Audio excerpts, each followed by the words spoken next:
Lenora McKeen is the Executive Director of the Bishop Baraga Association and has worked with the association since 2012. In 2016, Len was named the Executive Director. In her role as Executive Director, Len wears many hats.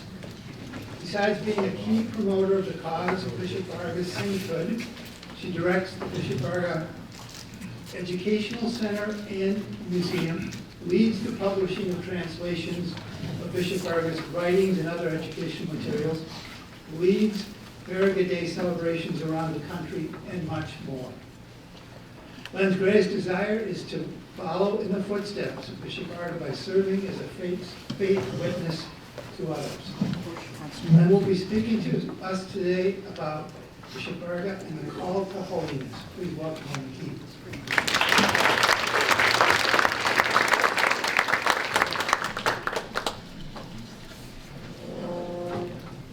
Thank you all. Can you hear me back there? Is that an omen? Is that a bad sign? Let's try that again. Can you hear me in the back? Yeah. Okay. I did a little selfless promotion, as you could tell. I struggled with my wardrobe today. I thought I should probably dress very professional since I'm going to be speaking to you. Then I thought, well, what a better way to promote Bishop Baraga and the association and our merchandise. And it also will help you if you happen to kind of take a little nap and you're like, wait a minute, where am I? What is she talking about? You've got a reminder. So welcome, all of you.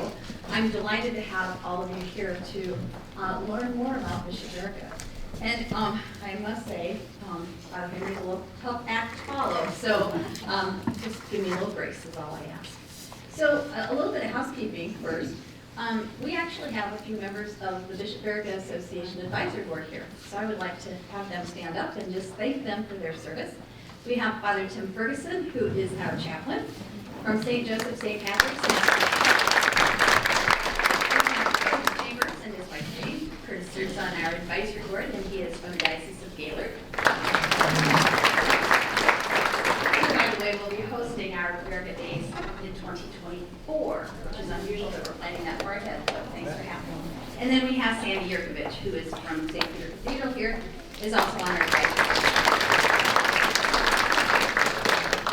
And so as we get going and we start talking about all the stuff that the Bishop Baraga Association does, I had to see if my sidekick was over there. We're small, but we're mighty. So I'm the only full-time staff, but I have a part-time assistant. Mary Schuster is over at the table helping man the fort. And then we have a young lady that does a lot of our marketing that works 3 hours a week. And those are 3 glorious hours that she helps us with. So just lots going on. So I want to point out a couple of things that we put in your folders. There is a blue trifold. Talks a little bit about the basics, a little bit of a biography of Bishop Baraga. There's also an important side. The back of that is very important because if you are not a member of the Bishop Baraga Association, I'm going to ask you to please carefully consider becoming that. There's also a trifold that's white that talks about the Baraga Educational Center and Museum. That was the old Baraga house. It was actually the first church in the diocese. It used to be located exactly where Bishop John's residence is now. And then they built the cathedral. And that is where Bishop Baraga spent the last year and a half of his life. It's been moved, and we've created a beautiful museum with a lot of the artifacts that Baraga used in his ministry. So if you've not come to visit us, we are a block and a half away from here. So please come visit. I know there's a little bit of white stuff on the ground. We have beautiful gardens. We have a rosary walk. We have a votive house that you can come and just pray for intercession. We have a memorial garden. So please come up, especially when the weather breaks. It's just a very serene place. So the other thing that you'll find in your folder, and I would like you all to do me a favor, you will find 2 prayer cards in your folders. And I would ask you to take them out, and I'd like you to set them so that they are visible to you.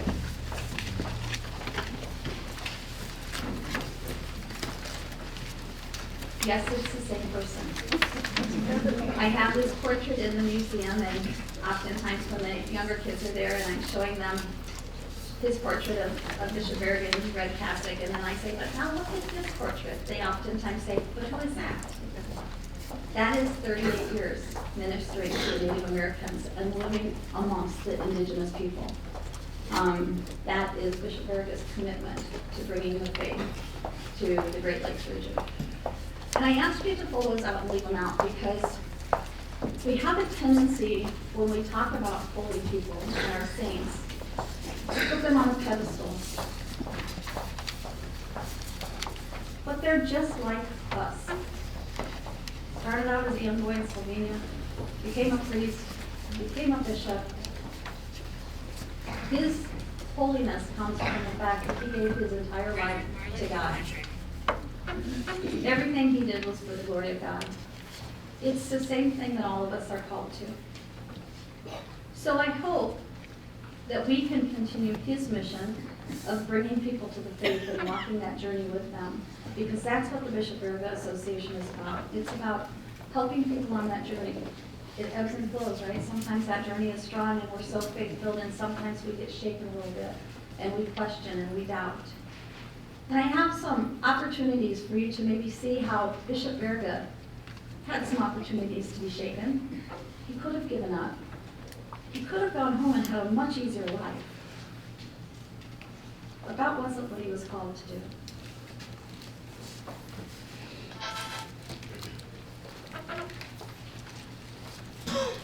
So when he came to America in 1830, he didn't know the language of indigenous people, but he was a gifted linguist.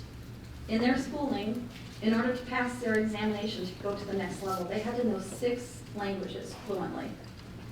That usually gets some, oh my goodnesses, out of the kids when they come for the tours. Because fluently means that they can read it, they can write it, and they can speak it. So he was gifted in the ability to learn language, but he also valued that. It was critical that you knew how to communicate with people and you communicated to them and with them in their native tongue. And so the first thing he did when he came over was he learned the native language. It led him to write the dictionary, as we talked about. It led him to write the grammar, 20 other prayer books, many of them in the native language. That dictionary was so important to him for 2 reasons. One, because he wanted them to have a written language so that they could pass that language down to generations. But also because he knew that he was in a barren place and he needed help. So he needed priests to come and follow him. And we have tracked 17 seminarians that have followed him over and gone on to serve within the Great Lakes region. And 3 of those went on to be bishops. But it was critical for them to know how to communicate. So that grammar, a great opportunity to look at the struggles that he had. Think about writing a book today. Make sure your computer's charged, right? Make sure you've got a nice chair to sit in. Make sure you've got good lighting. Maybe a warm cup of coffee. Maybe some soft music, right? He had none of that. And so he writes his dictionary, gets it put together, and is headed to Detroit to have it published, 1852. He gets there only to find out that he can't have it published in Detroit. Oh my goodness, how disappointed he must have been that he has to go to Cincinnati. We may think, well, that's not that far. But he wasn't driving there, remember? So he's got a greater distance to go. So he's headed to Cincinnati. They're on the sleigh with the horses, and they fall through the ice. So they're able to rescue all the people. They rescue the horses, and by the grace of God, they saved the dictionary. Because he didn't have a copy of it, right? This was it. So he gets it to the printer, only to find out that now he needs to make edits. Have you ever written anything that you need to edit?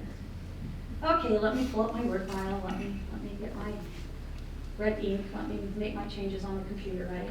He didn't have any of that, right? So the weeks he spent in Cincinnati, unexpected and unplanned, so that he could make the necessary edits to get the dictionary printed. He could have given up. Many obstacles in his way.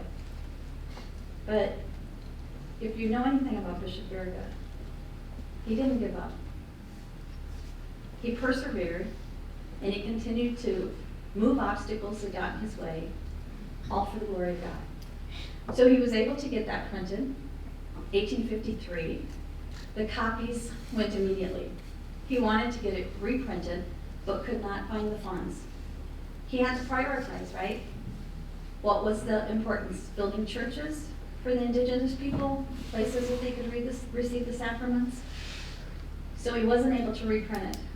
As Father Henry talked, it was actually edited, 1878 and 1880, by somebody who was concerned that the language was too complicated, and they wanted to simplify it.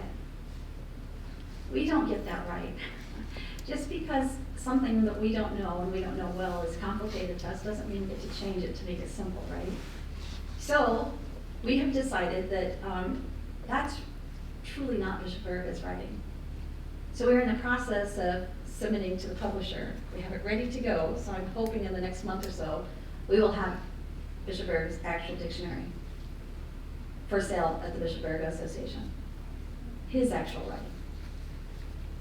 We have to persevere just like he did, right?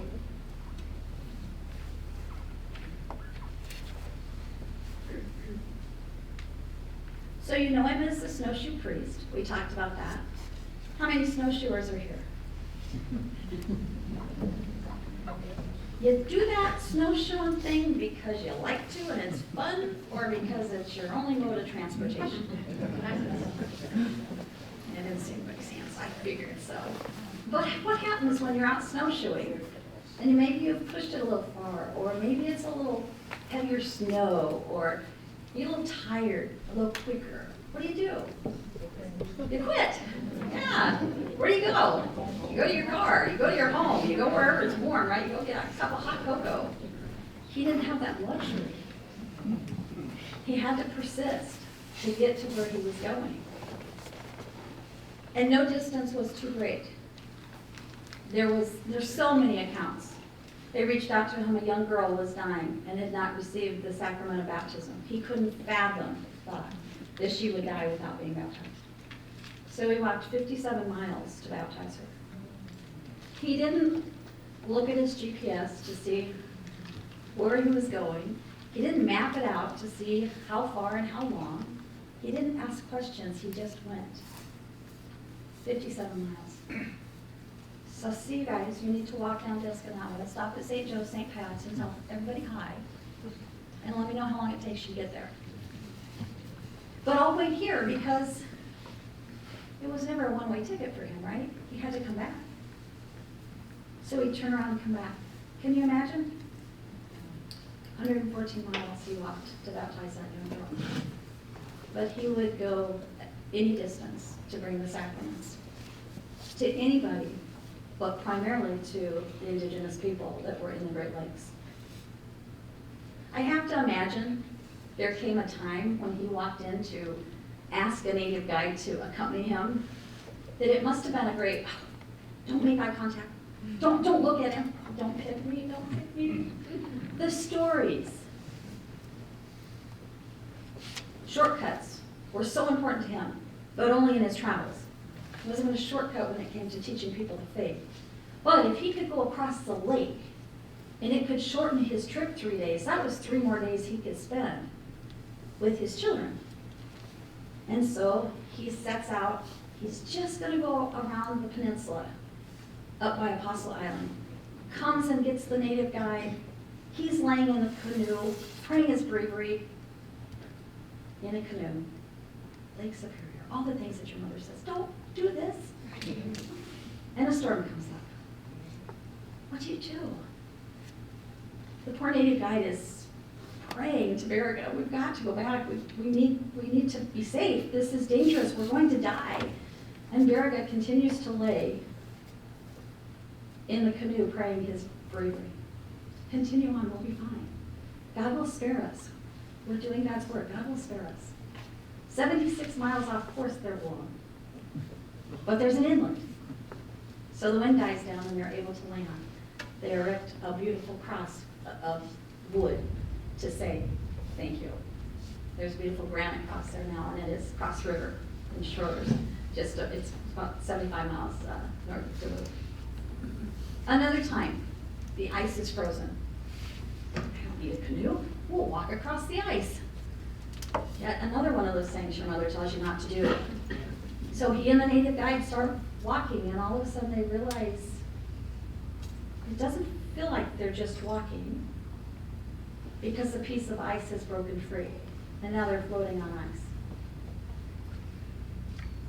Wouldn't you scramble back to get to safety? The poor native guide was so concerned, the Baraga started singing hymns to him to get him to calm down. They waited it out, the wind changed, and they continued on their way. I've often said when we talk about the miracles needed for canonization, perhaps we'll just send them the books. They can read the letters to his sister, to the Leopoldine Society. The many miracles that he experienced by the sheer fact that he survived 38 years in the ruggedness of the Great Lakes. I told Father Henry last night, I think we're soft. The thought of us going right now, let's leave now. We'll put our cloaks on. He didn't always carry a bedroll, and he didn't have the comforts. And let's start our trek to Escanaba. But when we get tired, we'll stop. And maybe we'll be lucky enough to start a fire, but if not, that's okay. We'll just lay down on the ground, which, if you remember outside, it's got snow on it, right? And we'll cover up with our coats. He learned, when he was close to the water, the best way to position himself, so that if the wind brought the ice crystals in, he wouldn't be enclosed and he could get out of his little ice cave that was created overnight. And why did he do all that? He did it to teach the faith. They were asking for the black robe to come and teach them the faith. He walked that journey with them. He wanted them to deepen in their faith, their prayer life, and their holiness, which is again what we're all called to do.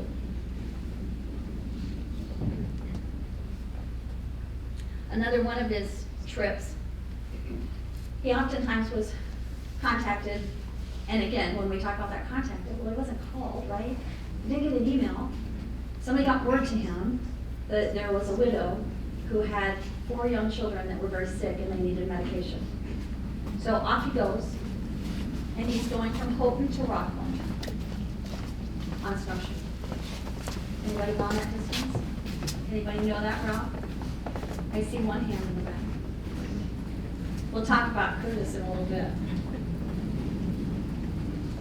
But he's walking to take this medicine to the widow. And of course the weather changes. He's not on a path, so he loses his way. And he gets tired. And he makes the colossal error and stops. So he almost froze it. Mr. Lemoyne was a man that lived in the area, a family that was out hunting small game. I tell you, no Hunter Orange on, right? At least not for Baraga. But by the grace of God, Mr. Lemoyne came along the same area that Baraga was at, followed his footsteps, and found Baraga, almost frozen to death. Took him home, thawed him out, fed him. And the next day when Baraga went to leave, Father Baraga at that point went to leave, he gifted the family his crucifix he was wearing. And it was in thanksgiving for saving him. That happens to be the great-great-great-grandfather of Jeremiah Mason, if you know our Deacon Jeremiah. But we also have that crucifix at the Baraga Educational Center, and that's what we use for blessings.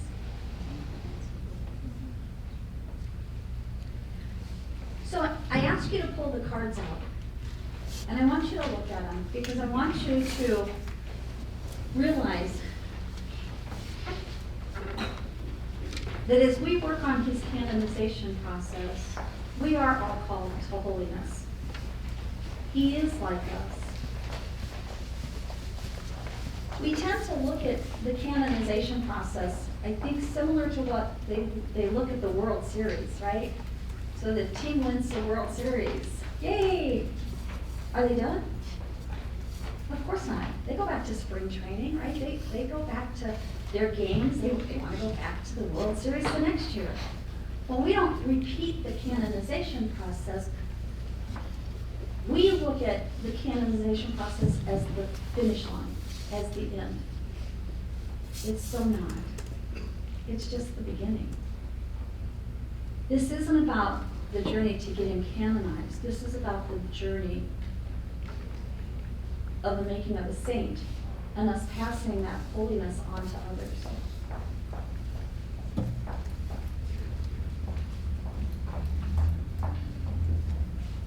At the Baraga Association, our mission is so much towards promoting Bishop Baraga and teaching about him, but helping people have an open dialogue about who they think Baraga was.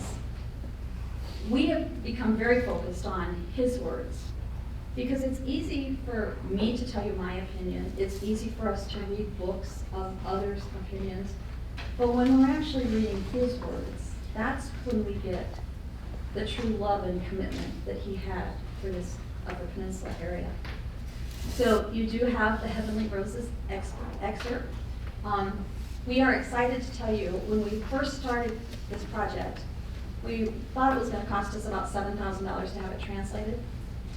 By the grace of God, we've got that down to about half of that, and we're almost done with translating the entire book. So we hope to have that out for the Eucharistic Revival in June. These are important because they kind of call us to task a little bit. See, he's done the work to be recognized with heroic virtue. That positio was submitted in 1998 and was accepted in 1998, and he's been declared venerable. So we know that he led a heroic life. Now it's up to us. And I have said for a long time that as we wait for the beatification and the canonization, we're not waiting on Baraga, and we're not waiting on God, really. They're waiting on us. It's our opportunity to deepen in our faith, to increase our prayer life. 3 hours a day he prayed. He'd get up at 3 o'clock in the summer, 4 o'clock in the winter, and he'd pray for 3 hours before he'd start that long day. One time in his diary, he chides himself because he overslept. And he could not believe how careless he was to take that time away from the Lord. I'll ask you a rhetorical question, because I ask myself this all the time. What do I do? What's my prayer life look like? I can tell you I don't pray 3 hours a day. But can I do more? Can I be more intentional with my time? Can I remove some of the distractions? I have to imagine that that's one of the things he loved the most about his walks, whether it was on snowshoes or hiking, walking, was that he had that quiet time, just him and the Lord. He didn't have those screens. He didn't have the interruptions. So I ask you to think about it. Think about what your path to holiness is. Are you on the path you want to be on? Are you where you want to be on that path? And what can you do to strengthen your own journey?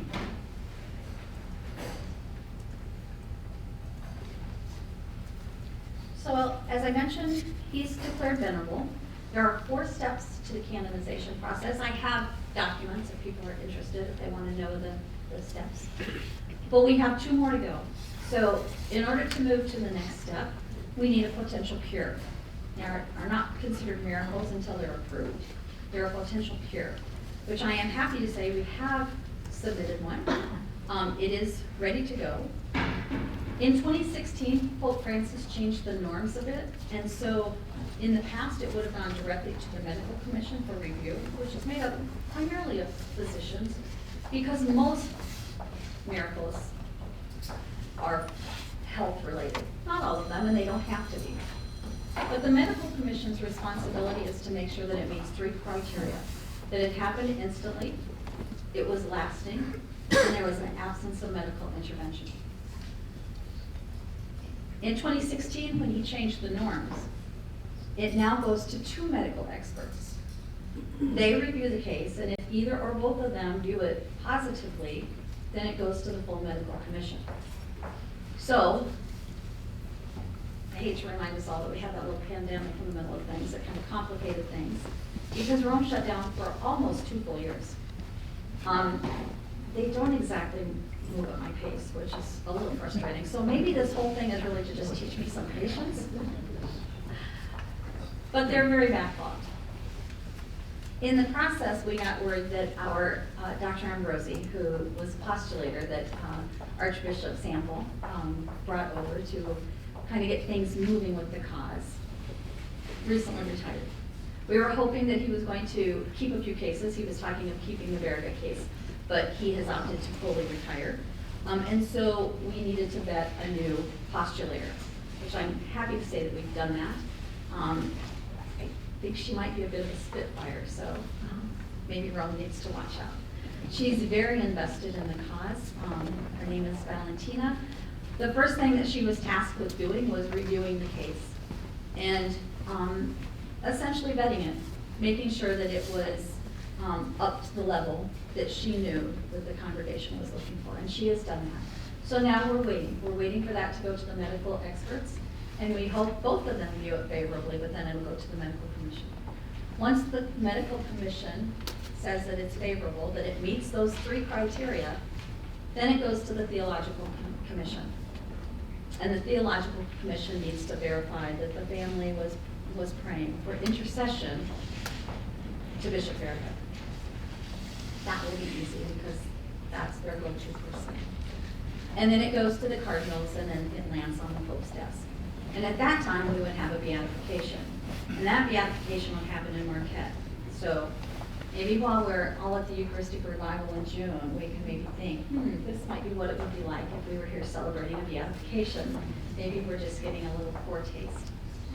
And then, once a beatification occurs, we need a second potential cure. So I frequently get asked, why don't you just send a bunch of cases and let them pick the 2 best? Well, it doesn't work that way. The second cure cannot happen until after he's beatified. So, if we just look at the end result, we get ourselves in trouble. But I ask people, okay, so let's say we've got those cures. Let's say that he's beatified. Let's say that he's canonized and we have Saint Baraga. Are we all just going to walk away? Again, that's when the work begins. Our saints become our anchors, right? To get us through the crazy times that we face in this world. And I've said for a long time that I think Bishop Baraga could be a wonderful anchor for the laity. It's why he wrote the book, Dushna Pasha, that we just translated in 2019. It was a prayer book for the faithful. And while that's true, he's going to be a great anchor for our priests. Because it's hard out there. I remember the pandemic well, mask or no mask, open or not open, sitting next to each other, not sitting next to each other. There's a lot of division in our world right now. We all need somebody that we can go to be an anchor. And I think Bishop Baraga is that person. So, I've said that Baraga's done his work, and now we need to do our work. It's important to the congregation that they see that there's support for the cause. So how do we do that? First of all, remember that blue little pamphlet I told you that was in there? If you are not a member of the Bishop Baraga Association, please consider it. It's $20 a year.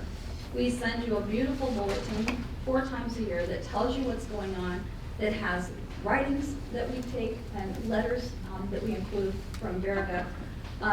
You would know that soon we are going to have several of the Baraga hymns on our website because we've partnered with a retired professor down at UW. You would know all the writing projects that we're working on, including Heavenly Roses. Bishop John and I talked about we need a new biography And I think his comment was it'd be great if we could have it done and published within 2 years. Even with a computer, I think I'm in trouble. So the only thing I could do is pray, because I wasn't sure how to respond to that. And by the grace of God, we stumbled upon an unfinished biography that Joe Graybridge, who started the association back in 1930, started on Bishop Baraga. 57 chapters. We'll publish it in 2 volumes. So we're working fast and furious to do that. We're working to categorize all of his letters. We've had his letters, but all of these letters, 1,300 or so, sit in these beautiful manila folders. What are they? It's like a treasure. We don't know. So we now have an index we've created so we can search. When somebody says, what did he do when he was in Lons? Who did he write to? Well, I don't know. Let me search. Let me tell you. These are the 12 letters he wrote when he was there. What did he write to Chief of Synods? I don't know. Let me search and let me get you this information. So those are all going to be accessible so that we're able to follow his words. We have a lofty goal of publishing several of the letters that he wrote to his sister Amelia. I think that that's where so much of his passion will come through, because, you know, when you write your family members, you don't oftentimes sugarcoat things, do you? You pretty much tell them like it is. So you will know exactly how he felt about his time in the Upper Peninsula without saying, oh, I think those guys just wear rose-colored glasses. His reports to the Leopoldine Society, it was part of their agreement as they funded his travels over to the United States. He was required to send reports to them. Again, when the priests need to send a report to the bishop, they're going to be honest and let him know, this is what I need to do your work. This is what I need to do the work of the Lord. And that's what he did. So we hope to have those in progress soon. The other way that you can support the Bishop Baraga Association, but the cause, and the reason I say the association is because we are the official association for the cause for sainthood. So that's where Rome will look. On the backs of your cards is a prayer for canonization. You could pray that multiple times a day, but if you just prayed it daily. And if you see up here on the screen, if you're sitting at your computer, this is the home page of our website, bishopbaraga.org. If you scroll down, you'll find the native picture of Bishop Baraga. And when you click on that, you will find the prayer. And if you see that blue pray button, once you pray the prayer for canonization, if you click that, it will be counted. Can you raise it up just a second? And it keeps a count right under here. You'll be able to see under the amen that your prayer was counted. That is so important when we're talking to the congregation about the support that we have for Bishop Baraga's cause for canonization. Teach other people about Bishop Baraga. He's a great conduit to teach people about the faith. Plant the seeds to help them use Baraga on their journey. Take a pilgrimage. There are so many sites throughout the entire country that have Baraga marks. We have the starting of a travel book that we are constantly finding we need to add to. We're happy to send it to you. And support the Bishop Baraga Association. It's kind of a secret. It's not meant to be.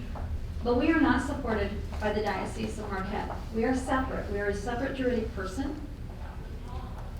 That means that we do all of our fundraising. Sometimes we're lucky enough to get grants. Oftentimes we get booted out because of the religious.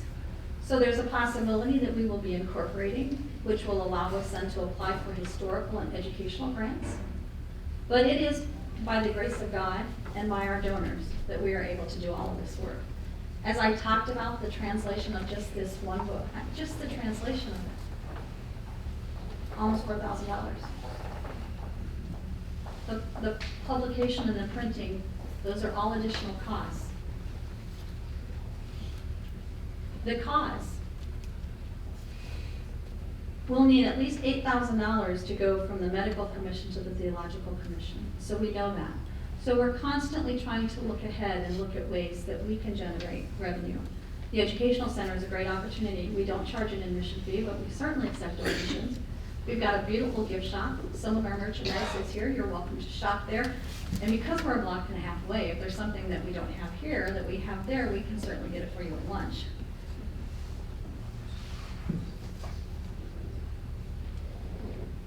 And lastly, our annual Baraga Days event. This year, 2023, will be September 9th. We're going to do a one-day event, and we're going to do it in Sault Ste. Marie, Michigan. So the information is out in the new bulletin. If you're not a member, grab a bulletin over there. We will be doing a Vespers cruise on Friday night with several dignitaries that have already committed to coming, which is unheard of.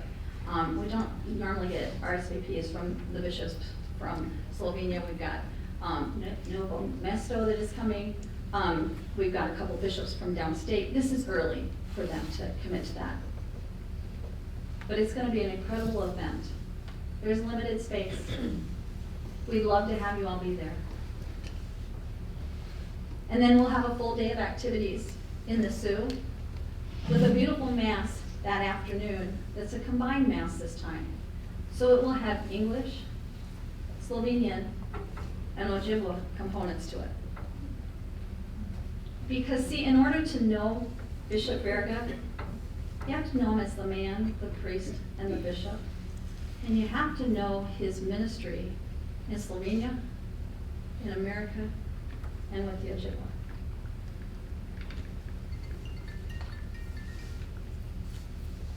Any questions? Father Henry. Yeah. Is the Positio that you sent to Rome available for people to see?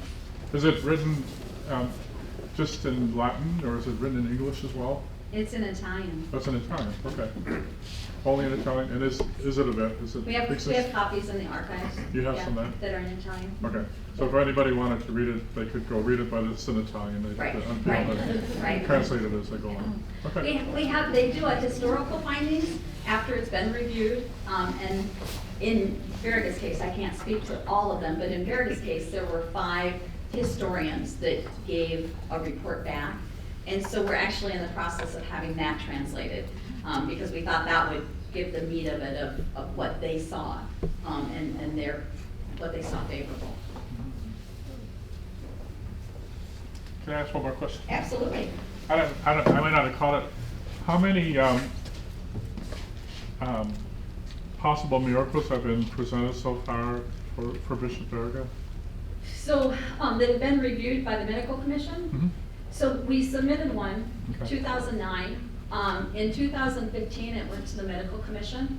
They asked for additional information. Mm-hmm. Because I was not the executive director, I don't know what that additional information was. Yeah. But that crossed, the additional information that was sent crossed in Pope Francis coming and changing the norms. Mm-hmm. And so where that additional information would have gone directly back to that medical commission, and they could have answered those questions, it actually, the entire case would have been pulled back and sent to the 2 medical experts. Mm-hmm. We made a tough decision, Bishop John and I, because it became clearer that the 3 requirements, especially the lasting, what does lasting mean? So in this case, it was submitted, it was a potential cure of what was thought to be cancer. But it was cured so early that there wasn't a formal diagnosis. I don't know if that's what the question was, but it came to mind that we couldn't change that fact. So if we were sending that information again, it could in fact be that we were being redundant. But it had also not been 10 years. And so we made a decision, because another case came forward that was not in the Diocese of Marquette. We petitioned that bishop, and they agreed to investigate it on our behalf. And that is the case that's been prepared. So that case is waiting to go. Father Corey. How many potential cures do you have, like in the docket, so that haven't been sent to Rome? too many to number. I've been in a very blessed position. Father Corey is one that we started 3 or 4 years, maybe it was before the pandemic, I don't know, that's kind of affected my time lapse here.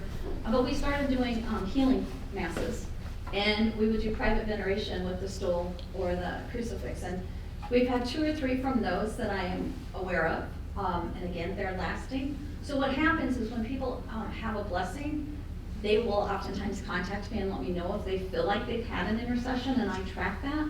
I also get calls from people. We've been blessed to partner with EWTN to do 2 documentaries, and before the first documentary aired here in January of 2018, because of the time change, it aired in the Philippines. And I received an email before that we had even seen the final product of somebody that feels that they had an intercession. So I track all of that, and then I will follow up with people. We don't go much further than that because it's very costly. There's a tribunal has to be seated, you need to interview, everything has to be transcribed, translated. So it's not our due diligence with the financial resources if we start to kind of in the background work another case when we have an active case. So we will let that case go through to the medical commission and get a full ruling on it before we would go to another case. But it doesn't mean that we don't have ones in the hopper that we have an idea where we go next. So I just wanted to take a couple minutes, if you will. I don't know if you've seen the documentaries. The first documentary was called, it was the first of Michael O'Neill, the Miracle Hunter series, They Might Be Saints. It launched in January of 2018. You can catch that on EWTN pretty frequently because they do a docu-series that they repeat his They Might Be Saints programs. But in the making of that, we also decided there was a potential second documentary, which we really thought EWTN would say, great, let's wait until he's canonized. And instead, they contacted us like 2 weeks before Baraga Days in 2018 and said, get this filmed. So we went to Chicago and we filmed the documentary. But I just have trailers for both of them for you to see. And we do have the DVDs for sale. Thank you for your attention, and I just pray that ask for your prayers for the Bishop Baraga Association and for his canonization. So that was the first documentary. It's about 26 minutes long. That was Michael O'Neill, the Miracle Hunter that was in there. And we've actually just kind of forged a great friendship. So oftentimes I get the honor of relevant radio interviews. So it's wonderful that that's just a broader net to cast for people to learn about Bishop Baraga. And this is the trailer for the second documentary. And this documentary reads like a whodunit. Joe Gregridge founded the association in 1930. He's spent 40 plus years compiling the documents. He had to go to 5 different countries. He had to translate them from 3 different languages. The only reason that we have most of the documents we do is because he had to go into Slovenia, and his daughter worked for the CIA. He had no idea. He thought she worked for the Army as a secretary. So he was going to Europe to stay with his daughter, who had a heart attack when she received word that her dad was coming and was staying, because they were on a special assignment and they were monitoring the movements of the Russians. So she had to go to her CO and say, can I set up a fake apartment or something, because I know my dad can't stay with me. And her CO came back and they approved him to stay with her. They got him credentials of a retired lieutenant colonel. So he chuckled that he had a higher ranking going back in, doing the research as he did before he left. But it also gave access to the motorcade and their driver, which saved his skin a few times. So I won't spoil it, but those are wonderful opportunities to learn more about Bishop Baraga. And I think the whole desire is, I want him to inspire you. He inspired Joe. He's inspired me. I want him to inspire you. And one last thing, and then I'll step away. This is one of our other new works. This was a children's book that was written in 2005 in the Slovenian language, and they gave us permission to translate it, and we have it just in its finals. stages, and we will be printing this. We'll have it in hardback and in paperback. And we'll have it at the Bishop Baraga Association and on the website. So thank you for your attention.